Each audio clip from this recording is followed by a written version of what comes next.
L'association Emploi Allemagne m'a sollicité pour organiser un webinaire dans le cadre de cette période particulière.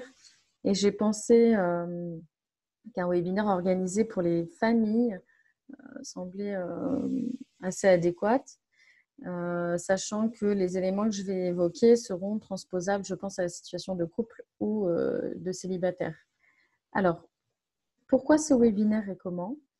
Eh bien, pour avoir constaté un petit peu avec les familles avec lesquelles je travaille, comment ça se passe actuellement avec cette condition de confinement ou pseudo-confinement en Allemagne, puisque ça dépend un petit peu en France, en Allemagne et des régions en Allemagne où est-ce qu'on se situe, les règles ne sont pas les mêmes. Et puis j'ai constaté un petit peu aussi auprès de mes proches comment ça se passait avec leur famille, leurs enfants. Parce que j'ai moi-même participé à des webinaires de soutien à la parentalité, notamment dans le cadre du confinement, et puis complètement en lien donc, avec mon expérience et mon travail en neuropsychologie, neurosciences et aussi en psychologie positive. Alors, je fais une courte présentation sur moi. Donc, je suis neuropsychologue depuis 10 ans et formatrice parce qu'effectivement, je forme aussi des équipes de soins, donc des équipes paramédicales, socio-éducatives, mais également j'interviens dans les écoles, voire auprès des parents.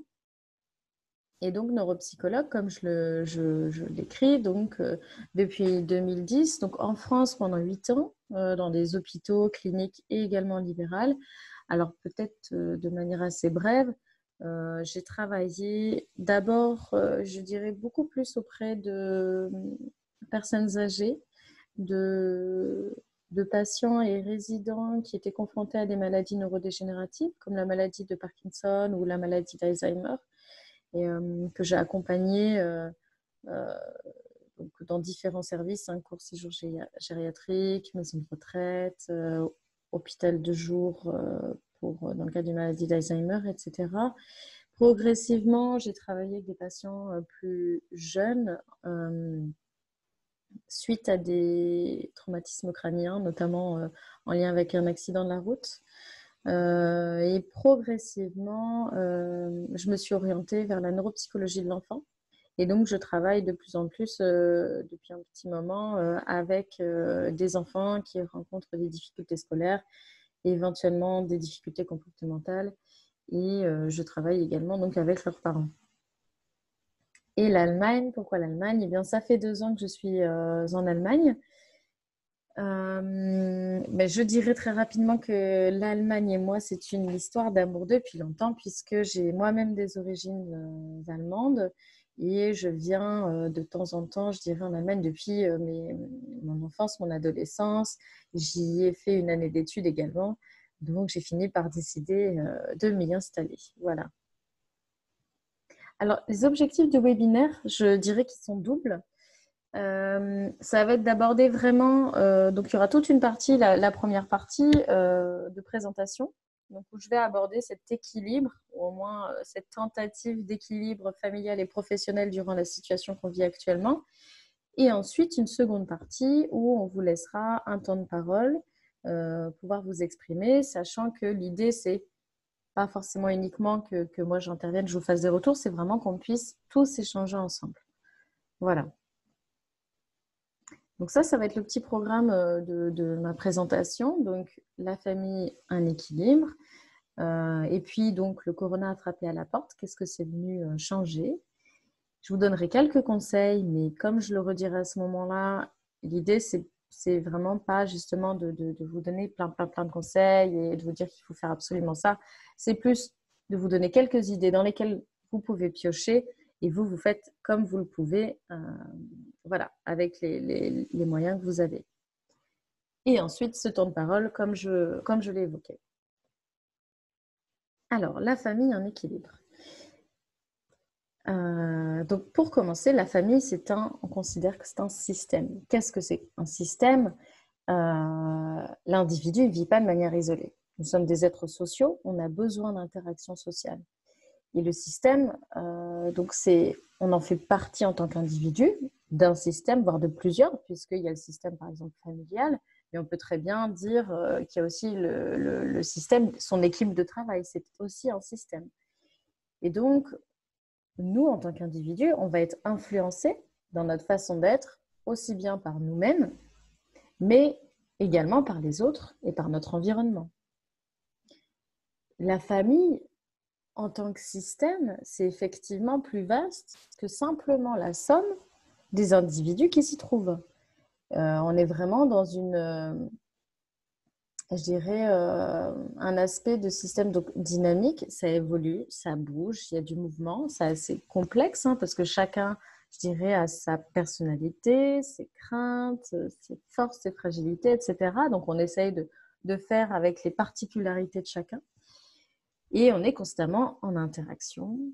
On se développe ensemble, on évolue ensemble. Donc, le sociologue Edgar Morin disait qu'un système complexe est créateur d'imprévisibles. Effectivement, il peut se passer tout un tas de choses liées à une personne en particulier, liées à l'interaction de deux personnes, liées je dirais aux éléments de vie, etc. Donc, on essaye toujours de s'adapter aux situations. Et pour revenir à cette notion d'équilibre, on va constamment se réajuster comme on le peut. Je voulais aussi préciser que la famille, c'est comme un groupe d'appartenance, comme on pourrait le dire, par exemple, on fait partie je sais pas moi, cette profession, on fait partie de cette entreprise, et ça fait partie des besoins psychologiques fondamentaux, ce besoin d'affiliation, ce sentiment un petit peu d'être plus solide à plusieurs. Alors, je voulais revenir avant cette notion d'équilibre sur la parentalité et la société. La parentalité, c'est quelque chose qui est plutôt vu positivement dans la société, mais qui n'est pas forcément évident. Donc à la base, entre guillemets, on a un couple, un papa et une maman, ou deux mamans ou deux papas. Et déjà, chacun des individus arrive avec sa propre histoire, ses valeurs, etc. Donc, sa personnalité, comme je disais tout à l'heure, ses forces, ses fragilités, ses craintes. Et donc, déjà, les deux personnes vont tenter de composer ensemble et commencer à fonder une famille. Alors, à ce sujet, je me permets juste de donner une référence que je trouve très intéressante qui s'appelle La danse du couple de Serge Effez, qui reprend vraiment un petit peu cette histoire, ce parcours du couple qui a un premier enfant, puis un second enfant, et un petit peu comment justement cet équilibre, cette balance vient être un peu bousculée et comment on s'adapte. Alors,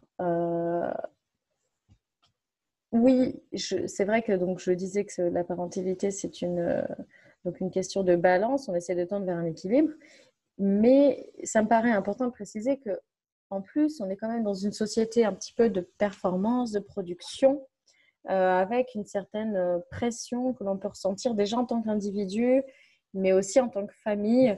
Et on peut se poser la question de quel impact ça a. Et j'ai donné un exemple comme ça, complètement un peu au hasard, mais en tant que parent, on pourrait presque se dire, oh là là, si mon enfant n'a pas un agenda de ministre, est-ce que je suis vraiment un bon parent? Je voulais le souligner parce qu'au-delà de la situation que l'on vit actuellement, il y a vraiment, voilà, déjà, je trouve beaucoup éventuellement de pression. C'est important de pouvoir tenter de lâcher avec tout ça et vraiment, en tout cas, de prendre conscience qu'éventuellement, il y a peut-être cette pression et que c'est important, voilà, de lâcher, d'être bienveillant envers soi-même. On fait ce qu'on peut, comme on le peut, avec les possibilités de chacun. Alors, pardon. Donc, une question d'équilibre. Alors, ce schéma-là, je pense qu'il est assez essentiel pour cette présentation. Donc, c'est Isabelle Roskam qui, je dirais, a un petit peu illustré ces aspects-là, notamment au niveau de la famille, mais je trouve que c'est un modèle qu'on peut reprendre à la fois dans le couple, mais même de manière individuelle, que dans la vie en général, on va toujours chercher une sorte d'équilibre. Et on va tenter donc de trouver cet équilibre entre les différents stresseurs que l'on peut avoir au quotidien et les différentes ressources. Alors pour donner un exemple, je vais prendre un exemple du coup d'une famille. on peut dire, par exemple, que dans les stresseurs, par exemple, votre travail est quelque chose qui vous coûte énormément d'énergie, qui est très stressant. Quand vous rentrez le soir à la maison, vous êtes très fatigué. Mais vous savez que dans vos ressources, vous avez par exemple, donc on va donner l'exemple d'une ressource externe. Vous avez donc la grand-mère des enfants, votre maman par exemple, qui vient tous les mercredis après-midi s'occuper des enfants. C'est quelque chose qui est, vous êtes beaucoup du coup dans votre équilibre, où par exemple vous avez une personne qui vient vous aider pour le ménage. Ça fait partie des ressources. Dans les ressources, ça peut être des ressources personnelles, hein. Ça peut être, par exemple, vous êtes quelqu'un de particulièrement très calme. C'est une ressource pour vous, pour la famille. Dans les stresseurs, c'est pareil. Ça peut être quelque chose d'externe, quelque chose qui s'est passé, qui n'était pas prévu. Et on doit voilà, agir vite, etc. Ça peut être aussi quelque chose d'interne. Ça peut être, par exemple, il y a des gens plus anxieux que d'autres. Voilà, donc la vie de manière générale, et donc là, on parle de la famille, mais comme je vous le disais, on peut le transposer à de nombreuses situations, c'est un équilibre entre ces ressources et ces stresseurs qu'on va constamment essayer de trouver. Et le corona a frappé à la porte. Alors, qu'est-ce que c'est venu changer? Qu'est-ce qui s'est passé? Donc, avant de faire passer un petit sondage, je vais vous montrer une petite vidéo pour introduire cette partie. Donc, je vous laisse l'écouter. Bonjour à toutes et à tous, j'espère que vous allez bien. Petite conf call du matin pour suivre vos KPIs. Salut Jérôme, je sais que tu es sous l'eau un petit peu en ce moment, mais j'ai vraiment besoin d'avoir ton feedback là sur le dossier Clapec. C'en est où? Oui, oui, bonjour. Alors le dossier Clapec, arrête, lâche-moi, je te dis. Le dossier Clapec, c'est prévu pour la semaine prochaine normalement. J'ai vu les Américains, ils sont au courant, ils s'en occupent pas à partir de la semaine prochaine. Normalement, c'est pas d'actualité puisque les Espagnols ont repris le feedback sur le gouvernement. Ouais, d'accord. Michel, je t'avais dit go au kick-off il y a un mois, on a vraiment besoin de remplir le pipe, ça te plaît, t'en es où? Ouais, le kick-off est lancé, là, je suis en ligne avec lui, là, je te rappelle.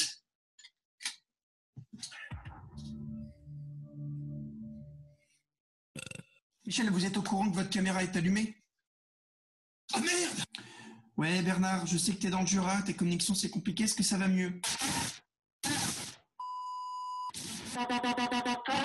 Bernard, est-ce que tu peux répéter s'il te plaît? Ouais, coucou Martine, t'as 2 conf calls demain matin à 10h, faut pas que ça rate, tu sais comment ça marche maintenant? Ça marche? Je sais pas, j'ai pas l'impression qu'ils m'entendent. Il y a quelqu'un? Ok, bon, merci à tous, on se retrouve demain à 8h30, bonne soirée, reposez-vous bien, au revoir. Bon, on bouffe quoi chérie? Bah j'ai la dalle là.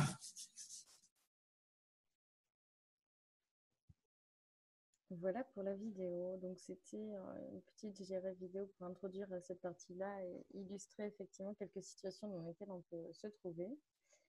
Donc, on vous fait passer un sondage qu'on a préparé avec Anne-Christelle, que vous pouvez remplir là en direct.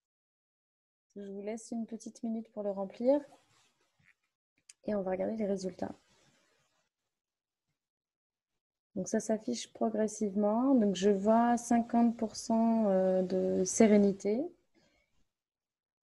33% anxieux. Il y a une partie aussi de personnes qui expriment de l'irritabilité, etc.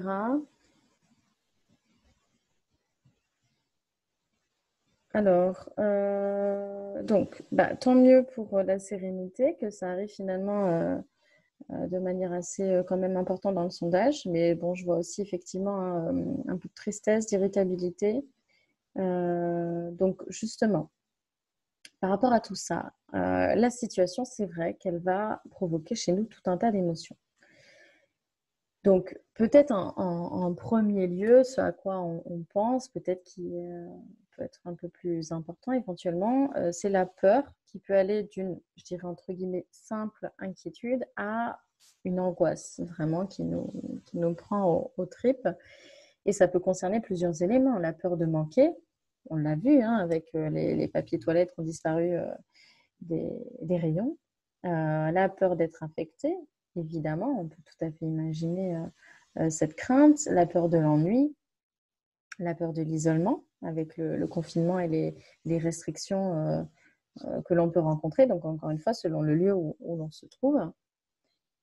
Alors après, tout un tas d'émotions, puisqu'effectivement, on peut ressentir de la tristesse, on peut ressentir aussi de la colère face à cette situation, ou éventuellement aux mesures qui sont prises, ou de l'irritabilité, comme je l'évoquais. Des tensions relationnelles, on peut tout à fait effectivement comprendre que dans ce cadre-là, avec toute la promiscuité avec laquelle on se retrouve, qu'il puisse y avoir des tensions relationnelles au sein du couple, au sein de la famille. On a besoin de nos espaces. En général, si à un moment donné, on sent qu'on a besoin de prendre l'air, eh bien, on sort, on va voir des amis, eh bien, là, on a des restrictions qui fait qu'on est constamment ensemble et cette promiscuité, effectivement, peut créer des tensions relationnelles.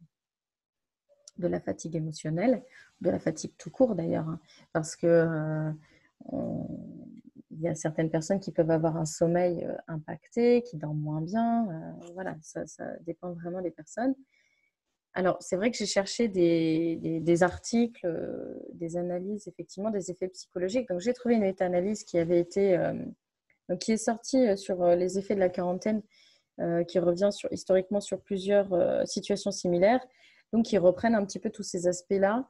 Voilà, j'ai mis la référence si jamais ça vous intéresse, mais ça reprend globalement les aspects qu'on a évoqués. Ce qui est important, je pense, à dire là, c'est que chacun peut le vivre différemment. Votre partenaire ne vit pas forcément exactement la même chose que vous. Votre enfant, le petit frère, la petite sœur ne vivent pas forcément les choses exactement de la même manière. Et c'est pour cette raison, je le redirai plus tard, mais que c'est important de pouvoir tout de même communiquer, entendre les besoins de l'autre, où est-ce que chacun en est. Voilà, c'est important. Et je voulais aussi préciser que selon la fréquence et l'intensité des difficultés que l'on ressent, il est vraiment important de ne pas hésiter à demander de l'aide. Ça peut être vraiment demander à des proches, un coup de téléphone, du soutien, etc.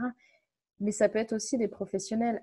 Il y a énormément de plateformes gratuites de soutien psychologique qui ont ouvert. Voilà, il y a tout un tas de références en ligne que vous pouvez retrouver. Personnellement, je propose aussi pour les familles un appel téléphonique gratuit de 20 minutes. Je reviendrai dessus ensuite sur peut-être le temps de la conversation ensemble. Mais voilà, il ne faut vraiment pas hésiter quand on sent que c'est trop fort, que ça prend trop de place. Il ne faut pas forcément rester tout seul avec tout ça. Alors, le travail à la maison, alors effectivement, beaucoup de personnes se retrouvent en télétravail. Alors, peut-être que c'est important de dire qu'il y en a qui étaient peut-être déjà habitués, qui, une fois dans la semaine, faisaient du télétravail, et puis il y en a d'autres qui ne sont absolument pas habitués. D'ailleurs, on peut le voir dans la vidéo, déjà, il y a toutes ces questions techniques, comment on fait, ça mange de l'énergie, on n'y arrive pas, etc. Et donc, alors les statistiques que j'ai notées, c'est des statistiques par contre françaises, je n'ai pas trouvé de statistiques sur les francophones en Allemagne. Donc, voilà, les chiffres de l'Association nationale des DRH indiquaient que 40% des Français se retrouvaient à travailler à la maison. Et les effets qui étaient retrouvés étaient à la fois positifs et négatifs, c'est-à-dire qu'on pouvait autant retrouver des personnes qui trouvaient peut-être une certaine satisfaction à travailler de la maison, une certaine motivation, et à l'inverse, des personnes qui expliquaient que c'était très difficile pour elles de se motiver, qu'elles avaient beaucoup plus de difficultés soit à se lancer, soit à maintenir le travail dans la durée, ce qui peut tout à fait se comprendre. Sachant que, voilà, ces statistiques-là, c'est un instant T. Je suppose que les statistiques et les effets sont aussi un peu différents selon ça fait combien de temps qu'on est en télétravail. Je dirais en termes de jours ou de semaines. Alors, j'ai pris un deuxième sondage qui indiquait, donc encore en France, indiquait que 55% des personnes ne pouvaient pas s'isoler pour travailler. Qu'est-ce que ça veut dire? C'est-à-dire qu'elles n'ont pas de bureau dans leur maison. Donc, elles se retrouvent par exemple dans le salon, donc avec les enfants éventuellement qui peuvent passer, ou un couple sans enfants, donc le compagnon qui peut passer, etc. Je ne sais pas moi, des gens qui peuvent sonner à la porte. Ou travailler dans sa chambre, mais c'est un univers un peu particulier aussi pour travailler. Ce n'est pas forcément le cadre idéal pour travailler. Et donc, du fait de ces conditions-là, 44% des personnes disaient que cette situation était génératrice de stress. Donc, quand on voit ces chiffres-là, et puis même dans notre entourage, on peut tout à fait comprendre que le télétravail, en étant tout le temps à la maison, ce n'est pas forcément le plus évident. Et c'est là, encore une fois, je le redirai, mais bienveillance envers soi-même, on fait ce qu'on peut comme on le peut. Si on ne travaille pas 8 heures, comme c'est initialement ce qu'on fait, par exemple, quand on est au bureau, au cabinet ou dans son entreprise, mais voilà, on fait ce qu'on peut, on essaye éventuellement peut-être de faire des pauses, et puis donc ça, je vais en reparler tout à l'heure, mais de s'organiser peut-être avec son partenaire, s'il y a aussi son partenaire à la maison. Donc, ce que je disais, c'est que ça peut avoir un effet sur le temps de travail. Il y a des personnes qui peuvent être moins efficaces en termes de temps de travail. Elles vont réussir à moins travailler longtemps. Bon, après, il y a cette histoire de qualité-quantité. Alors, et on en reparle de cet équilibre. Oui, je voulais revenir sur cette balance parce qu'effectivement, l'arrivée du coronavirus va venir bousculer cet équilibre. Je donnais l'exemple d'une famille qui a une aide, par exemple, pour le ménage, ou la mamie, par exemple, vient aider pour les devoirs, ou le voisin vient aider pour les devoirs. Et tout ça, ça ne peut plus être le cas. Donc, on peut tout à fait imaginer qu'effectivement, cette balance, elle bascule un petit peu. Les ressources sont moins présentes, il y a peut-être plus de stresseurs. Donc, comment on fait pour trouver cet équilibre? Déjà, voilà, peut-être, oui, je le dis là, mais je le répéterai encore, mais c'est vraiment important d'être bienveillant envers soi-même et que si c'est difficile, on a le droit de dire que c'est difficile parce qu'effectivement, il y a tout un tas de changements, de modifications. Ce n'est pas forcément évident de faire avec. Ce qui est important, c'est que même si on n'a peut-être pas toutes les ressources nécessaires, on a toujours des ressources. Et parfois, on sous-estime ces ressources. Et vraiment, je le redirai aussi, mais vous avez des ressources, ça c'est sûr. Personnelles. Quand je parle de ressources, je parle des ressources intérieures, des ressources personnelles. Alors, pour peut-être un petit peu tenter de trouver cet équilibre, je vais vous indiquer quelques tips, donc quelques conseils. Encore une fois, l'idée, c'est pas, je sais pas, de devenir le super sportif, faire du yoga tous les jours, réussir à tout organiser son travail, etc. Si vous y arrivez, c'est génial, mais c'est vraiment de vous donner comme un sac à dos avec des outils, vous piochez dedans quand vous en ressentez le besoin, comme vous le pouvez. Et l'idée, c'est de faire tout ça de manière progressive, comme vous le pouvez. Donc, je vais... alors, avant de vous donner quelques conseils, je vais revenir sur une notion qui me semblait importante. C'est la notion de problème et limitation. Qu'est-ce qu'on entend par là? Un problème, c'est quelque chose sur lequel on peut agir. Une limitation, c'est quelque chose sur lequel on ne peut pas agir. Je vous donne un exemple. Une limitation, c'est par exemple notre âge. On ne peut pas changer notre âge. On ne peut pas changer la ville où l'on est né. Si on a eu un accident, qu'on est paraplégique, c'est quelque chose qu'on ne peut pas changer. Ce qui s'est passé dans le passé, on ne peut pas le changer. Peut-être qu'il y a des conséquences, des modifications qui ont lieu, qui sont plus des problèmes, où là, on peut intervenir. Pourquoi je fais cette différence?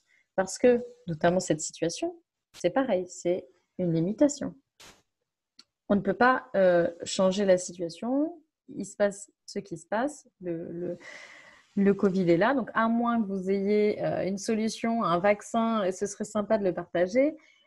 Pour l'instant, on n'a pas encore la solution. Donc, ce que je disais, c'est pourquoi je dis ça. Je dis ça parce que parfois, on va mettre énormément d'énergie pour essayer de changer quelque chose qu'on ne peut pas changer. Et on se fatigue, on s'épuise. C'est vraiment important de prêter attention à cela. Quelles sont les choses sur lesquelles je peux vraiment avoir une action et quelles sont celles sur lesquelles je ne peux pas avoir d'action? Il faut se préserver, c'est vraiment important. Donc, c'est ce que j'ai écrit. Préservez votre énergie et vous avez des ressources, toujours. Même quand on croit que, on n'en a pas, on en a toujours. Donc, quelques conseils pour traverser cette période de manière plus sereine. Alors, j'ai repris des choses qu'on voit un petit peu partout hein, et j'en ai ajouté d'autres. Donc, la première, effectivement, je suis assez d'accord, c'est peut-être important de rester informé, bien sûr, mais sans excès. Tout ce qui circule sur le net peut être, sur le net, à la radio, partout, peut être anxiogène. C'est vraiment important un petit peu de se protéger. Donc, oui, c'est important de rester informé, mais je conseillerais, dans l'idéal, de peut-être choisir 2 sources qui vous semblent sûres. Un site internet, je ne sais pas, le site de l'OMS, par exemple. Vous en avez sans doute hein, des sources qui vous semblent sûres et que vous consultez régulièrement. Donc déjà, de limiter les sources dans la mesure du possible et de limiter aussi la fréquence à laquelle vous allez accéder à ces informations-là. De ne pas être tout le temps en train de regarder parce que voilà, sinon ça vient animer et alimenter quelque chose au quotidien et voilà, ça peut être anxiogène. Maintenir les contacts. Alors, j'ai écrit c'est le temps des apéros online. Alors, effectivement, je pense que beaucoup ont déjà mis ça en place, des temps de contact avec ses amis, sa famille. C'est vraiment important parce que, comme je le disais, nous sommes des êtres sociaux, nous avons besoin de ces interactions sociales. On ne peut pas forcément les réaliser à l'extérieur avec de vrais contacts, mais voilà, en attendant, bien, on a des ordinateurs grâce à tout un tas de méthodes de visioconférence, de systèmes de visioconférence, on peut pouvoir contacter ses proches. Donc, ça me semble important de pouvoir le faire, de ne pas hésiter et d'essayer de ne pas toujours parler de la situation du Covid, peut-être un petit peu, mais aussi d'autres choses. Continuer de bouger, de s'aérer. Alors, quel que soit ce que vous faites, et pareil, donc ce que je disais, l'idée, c'est pas ces injonctions de je vais devenir un super, je sais pas, hein, jogger d'un coup, faire du yoga tous les jours. On fait ce qu'on peut comme on peut. Donc, ça peut être sortir, marcher un peu autour de la maison, selon les envies de chacun, les possibilités de chacun. Mais c'est vrai que de bouger et de s'aérer, ça va être important même pour favoriser votre sommeil et votre santé psychique et physique de manière générale. Revoir ses exigences. Alors effectivement, donc là, c'est des choses que j'ai un petit peu ajoutées. Je pense que vraiment, c'est très important, cette période si particulière et si exceptionnelle, d'avoir plus de souplesse envers soi-même et envers les autres. Pour moi, ça va vraiment dans le même état d'esprit que la bienveillance. Vraiment, on fait ce que l'on peut, comme l'on peut, dans cette situation. Communiquer. Alors oui, communiquer, très important. Par rapport à la situation, peut-être expliquer aux enfants, même chose. L'idée, c'est pas forcément d'en parler tout le temps avec de l'excès, parce que ça peut être anxiogène, mais il y a plein de choses qui circulent sur Internet pour expliquer aux enfants la situation avec des mots plus adéquats, mais aussi communiquer au sein du couple, dans la famille de manière générale, comment on se sent. Parce qu'encore une fois, effectivement, si on n'exprime pas ses besoins, ses envies, l'autre personne ne peut pas forcément le deviner. Donc, c'est important de pouvoir communiquer par rapport à tout ça. Se soutenir, très important. Se soutenir en couple, se soutenir en famille. Voilà. Prendre soin de soi pour prendre soin de l'autre. Alors, effectivement, peut-être que vous allez me dire ah bah dis donc, là, non, j'ai vraiment pas le temps pour moi. C'est clair que j'ai vraiment pas le temps pour moi. Je vais reprendre une métaphore qui est reprise par beaucoup de professionnels de santé ou de personnes qui accompagnent de manière générale. C'est un peu la métaphore de la... Alors, j'allais dire du masque. Pas le masque qu'on doit porter en ce moment, mais le masque à oxygène quand on prend l'avion. Donc, quand on prend l'avion, vous avez les hôtesses de l'air ou les stewards qui vous font la présentation et qui vous disent voilà, si effectivement il y a besoin que les masques à oxygène soient déployés et de les mettre, vous le mettez d'abord à vous avant de le mettre à votre enfant. Eh bien, c'est la même idée. Pour pouvoir prendre soin des autres, c'est important de prendre soin de soi déjà, vraiment. Et en exemple, Ça peut être, ça c'est vraiment à vous de voir qu'est-ce qui est important pour vous. Quels sont vos besoins? Est-ce que c'est d'avoir une demi-heure de lecture tranquille tous les 2 jours? Je vous donne un exemple. Et peut-être que vous pouvez vous organiser avec votre compagnon, votre compagne, de pouvoir avoir cet espace et ce temps, mais que chacun puisse l'exprimer. Parce qu'effectivement, on ne peut pas deviner comme ça forcément les besoins des autres. Peut-être de s'interroger soi-même sur ce que sont ses besoins. Alors, réorienter son attention vers les éléments satisfaisants du quotidien. Je pense que c'est quelque chose de très important. On a tendance, et c'est donc on a tendance à constamment orienter son attention vers les éléments négatifs, difficiles, etc. C'est un petit peu une déformation de notre adaptation, puisque historiquement, pour pouvoir survivre, l'espèce humaine avait besoin justement de prêter très attention aux éléments négatifs, aux dangers, etc. Mais cette hypervigilance n'est plus nécessaire aujourd'hui. Or, notre cerveau a tendance à fonctionner de cette manière. Il faut un petit peu presque lui réapprendre. Mais on peut réapprendre au cerveau un petit peu à orienter son attention vers les éléments satisfaisants. Donc, les conseils que l'on donne, nous, quand on fait des suivis, c'est éventuellement, par exemple, d'avoir un carnet près de soi le soir et un crayon où on peut noter qu'est-ce qui nous a fait plaisir dans la journée. Parce qu'il est fort probable que même si une journée s'est vraiment mal passée et qu'à la fin de la journée, vous dites vraiment, mais quelle journée catastrophique, quelle horreur, il est fort probable que dans cette journée, il y ait tout de même quelques petites choses qui se soient bien passées. Je donne là un exemple au hasard. Votre loulou arrive comme ça, vous êtes en train de mettre la table et il prend l'initiative de prendre les verres et de les poser sur la table. Donc, vous dites, ah, super, il m'a aidé, je ne lui ai même pas demandé. Ça m'a fait très plaisir.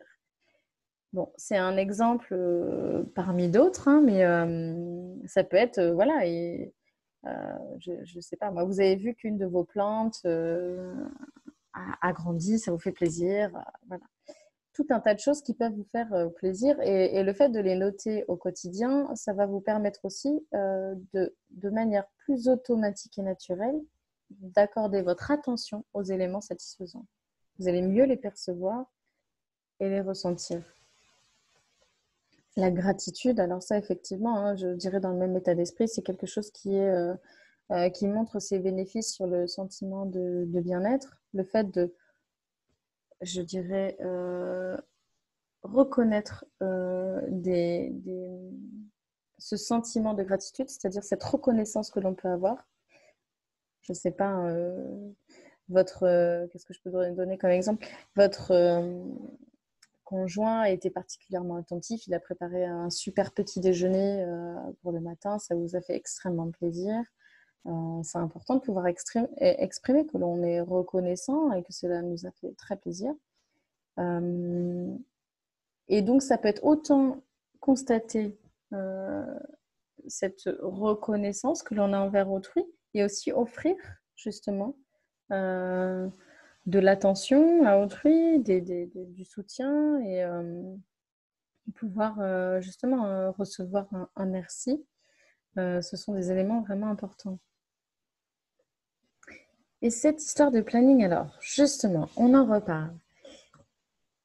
Alors, sur Internet, il y a tout un tas de chartes de confinement qui sont sorties. Justement, qu'en pensez-vous? C'est une vraie question. Est-ce que vous pouvez peut-être donner quelques informations? Est-ce que vous avez essayé de mettre en place une charte du confinement, pardon? Est-ce que ça a fonctionné ou pas? Parce qu'effectivement, il y a des familles qui ont essayé de mettre ça en place avec les enfants, vraiment de rédiger la charte du confinement avec les enfants, mais ça n'a pas toujours fonctionné. Alors le planning, pourquoi en faire un? Alors encore une fois, il ne s'agit pas là de se mettre de la pression avec un planning de ministre, pas du tout. L'idée, c'est d'avoir un planning pour avoir un cadre, pas forcément un planning surchargé, mais l'idée, c'est que quand on fait un planning, ce cadre est plutôt sécurisant et va venir favoriser le sentiment de sérénité. pour toute la famille. Alors, mettre en place des routines, pourquoi? Parce que on en a besoin. Les routines, les habitudes, qu'on soit adulte ou enfant, et encore plus pour les enfants, on a besoin de ces routines parce qu'elles nous apaisent, elles nous aident notamment dans les transitions. Je pense aux enfants, par exemple, le soir, la transition du coucher, donc du jour à la nuit. Par exemple, on va lire une histoire à son enfant. C'est quelque chose de plutôt apaisant. Il sait qu'au moment où il va aller se coucher, il y a papa ou maman qui va lui lire une histoire. Voilà, et donc des objectifs raisonnables et réalistes. Tout à fait. Pour favoriser ce sentiment de satisfaction. Alors, je vais donner un exemple. C'est vraiment dans cet état d'esprit encore d'être bienveillant envers soi-même, de ne pas s'en demander de trop. Pourquoi raisonnable et réaliste? Alors, je vais donner un exemple. Imaginons que vous faites une to-do list, vous avez noté 6 choses à faire. À la fin de la journée, vous en avez fait 3. Et vous dites, mince, j'ai vraiment pas réussi à tout faire, tant pis, mais je suis déçue, voilà. Et on imagine la même situation, donc on va l'appeler situation B. On vient de nommer la situation A. Dans la situation B, vous vous donnez une to-do list avec 3 choses à faire. Et à la fin de la journée, vous avez fait les 3 choses. Dans les 2 situations, factuellement, vous avez fait 3 choses. Mais dans la situation A, vous ressentez peut-être de la déception, vous n'êtes pas forcément satisfait. Dans la situation B, vous êtes satisfait parce que vous avez fait tout ce que vous aviez prévu de faire. Donc, c'est vraiment dans cet état d'esprit des objectifs raisonnables et réalistes parce qu'on va avoir plus de chances de pouvoir les atteindre et donc plus de chances de pouvoir être satisfait. Donc, on essaye de ne pas trop s'en demander. À faire en famille, alors effectivement, si par exemple vous faites un planning pour les enfants, vous allez avoir plus de chances que ce planning soit respecté si vous le faites vraiment avec votre enfant. Donc on discute ensemble. Tiens, est-ce qu'on va mettre une plage horaire ici pour, par exemple, tout ce qui va concerner la continuité pédagogique? Bon, là, on a le droit à une demi-heure ou 1 heure de jeu où on ne fait pas de devoirs, etc. Et donc, le fait de pouvoir en discuter avec son enfant, comme je le disais, on aura plus de chances que ce soit respecté, mis en place. Et voilà, tout ça, l'objectif, c'est vraiment de tendre vers davantage de sérénité et d'harmonie en famille. Et on n'essaye pas d'être Wonder Woman ou Wonder Man. On fait vraiment ce que l'on peut dans la mesure du possible et notamment avec les conditions exceptionnelles que l'on vit actuellement. Alors, avec les enfants, j'ai apporté quelques éléments supplémentaires. Communiquer sur la situation. Il y a tout un tas de documents qui existent, qui sont faits pour les enfants, un petit peu différents selon les âges, si on a un ado ou si on a un tout petit, par exemple. Mais il y a vraiment beaucoup de choses très bien faites sur Internet pour pouvoir expliquer les choses aux enfants. L'idée, c'est pas d'en parler constamment parce que ça peut être encore une fois anxiogène. C'est comme aller constamment voir les informations. Mais c'est si l'enfant a des questions, de lui répondre. Et par exemple, il ne comprend pas pourquoi je ne peux pas sortir, etc. Donc, on va lui expliquer. Mais c'est important de pouvoir communiquer. Des idées d'activité. Alors, effectivement, ça peut être très sympa, par exemple, avec son enfant, donc de pouvoir discuter des activités qu'il aime bien faire avec lui. Par exemple, est-ce qu'il aime bien dessiner? Est-ce qu'il aime bien faire des puzzles?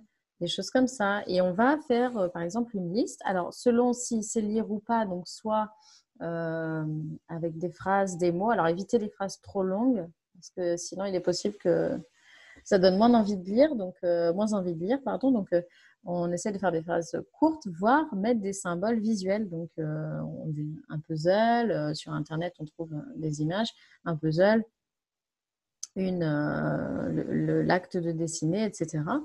Et par exemple, le fait que vous choisissez ça avec votre enfant, que ce soit lui qui donne les idées. Si par exemple, cette affiche, vous la mettez quelque part dans la maison, votre enfant, peut-être qu'il y aura plus de chances, si vous lui dites d'aller voir l'affiche, qu'il vous sollicite moins et qu'il ait ce réflexe d'aller voir cette feuille avec toutes ces bonnes idées. Et quand il s'ennuie, eh bien, il aura quelques idées et peut-être vous sollicitera moins.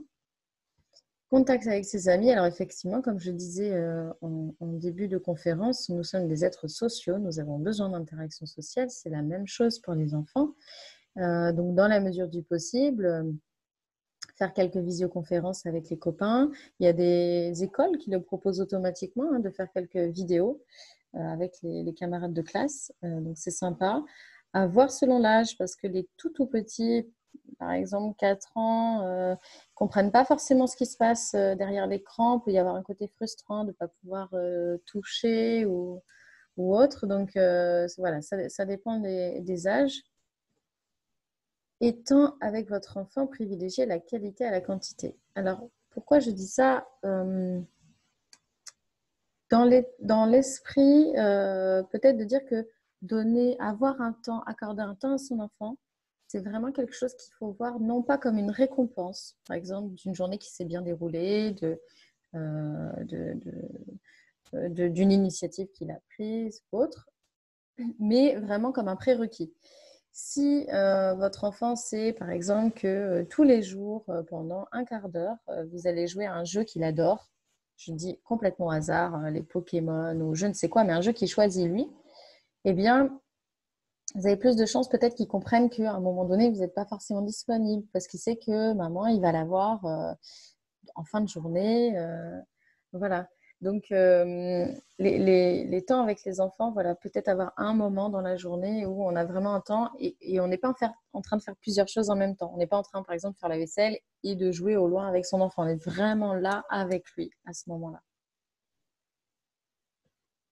Alors, travailler tout en jouant, je pense que c'est très important parce que notamment comme on doit pouvoir réaliser la continuité pédagogique à la maison, qu'est-ce que c'est que le développement cognitif et les fonctions cognitives? Notre enfant, avec le temps, il va effectivement développer ses fonctions cognitives. C'est-à-dire, j'entends par là, l'attention, la mémoire, le raisonnement, la logique, etc.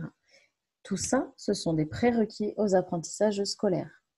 Et donc, tous ces aspects cognitifs, on les mobilise, on les sollicite beaucoup via les jeux de société, etc.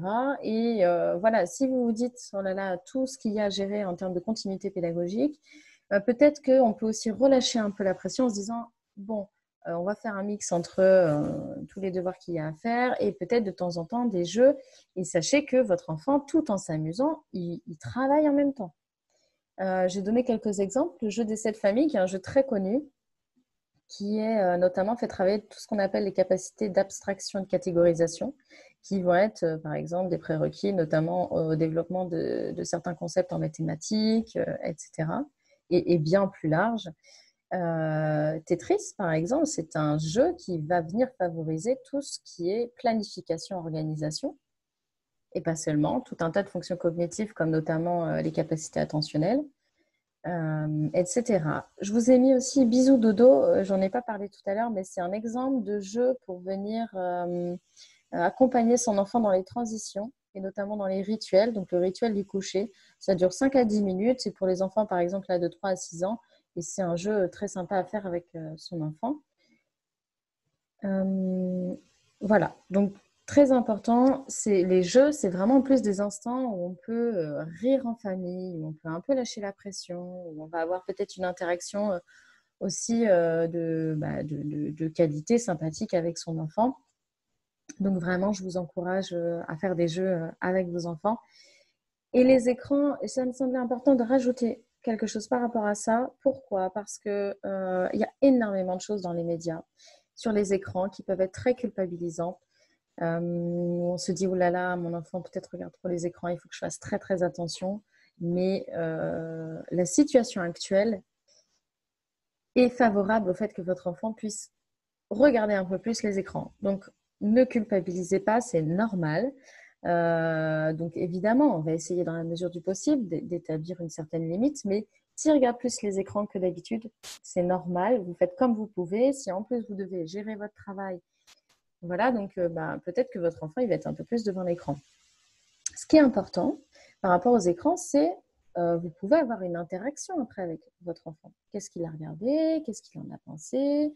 comment ça s'est passé. Et ça va être constructif pour lui. Parce que justement, il va essayer d'analyser, par exemple, les interactions sociales. Qu'est-ce qui s'est passé? Discuter des émotions, peut-être, qui ont été suscitées pendant le dessin animé ou le film, peu importe. Voilà, donc c'est exactement ce que je disais, la question des interactions. Et il y a tout un tas, je pense, pour les adolescents, par exemple, tout un tas de jeux, de stratégies, d'évasion qui viennent aussi solliciter les fonctions cognitives. Donc tout ça, je le dis pour vraiment un peu aussi baisser une certaine tension par rapport aux écrans, par exemple. Alors, comment organiser le télétravail? Donc, j'ai abordé 4 éléments assez... donc, l'espace. Effectivement, c'est important que vous ayez un espace pour vous pour travailler, dans la mesure du possible. Si vous avez un bureau, c'est superbe. Ça veut dire que vous avez vraiment un espace qui est défini pour le travail. Ça veut dire que vous savez que vous n'allez pas travailler dans la cuisine, dans la chambre, etc. Donc, c'est important, si vous le pouvez, d'avoir un espace dédié à votre temps de travail. En parlant de temps, c'est important aussi de pouvoir délimiter un temps. Si vous n'êtes pas papa ou maman solo et que vous avez un partenaire, peut-être essayer de voir avec lui comment organiser votre temps. Est-ce que vous pouvez accorder, vous, par exemple, 3 heures le matin à votre travail et votre compagnon ou votre compagne va être plus avec les enfants et vice-versa, vous échangez. Donc, essayez de trouver un compromis pour pouvoir vous organiser et peut-être pas, si c'est possible, enchaîner, je ne sais pas combien d'heures de travail, mais peut-être fractionner, mettre quelques temps de travail. Pour revenir sur le temps aussi, alors, chose importante, il est fort probable que vos enfants viennent frapper à la porte ou essayer de venir vous voir. Les enfants ne comprennent pas toujours la notion du temps. Si vous leur dites « Allez, j'en ai que pour un quart d'heure ou 30 minutes », ils ne vont pas forcément comprendre ce que ça veut dire. C'est très important pour les aider qu'ils puissent avoir une image du temps. Donc, un timer, si vous avez un timer, ou quel que soit d'autre, où on peut voir en fait des couleurs, par exemple. Un quart d'heure, c'est, je ne sais pas moi, de midi à midi et quart, c'est vert. Et donc, il sait quand le vert est passé, ça veut dire que maman va revenir. Je donne un exemple comme ça. Mais voilà, les enfants n'ont pas la même notion du temps que nous. Donc, si on leur dit maman revient dans un quart d'heure, au bout d'une minute, ça fait un quart d'heure, hein, ils vont chercher maman. Donc, les aider un petit peu dans cette notion-là.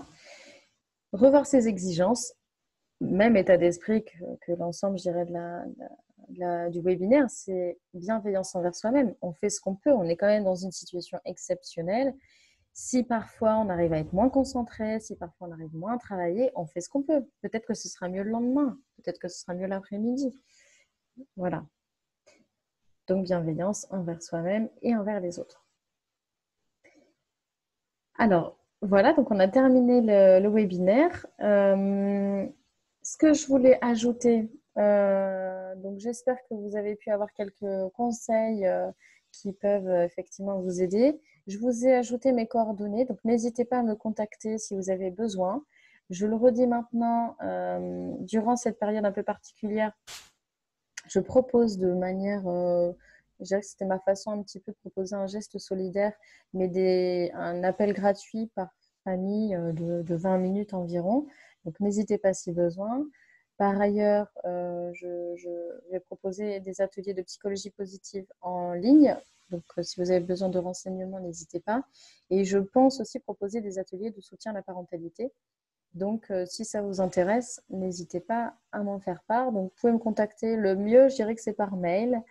Mais voilà, vous avez mon numéro de téléphone, mon mail, n'hésitez pas. Et sur la page Facebook, j'essaie de l'alimenter, de mettre de temps en temps quelques informations, quelques conseils ou autres. Donc, n'hésitez pas à aller la consulter. Et voilà, donc on va vous laisser la parole pour la suite du webinaire.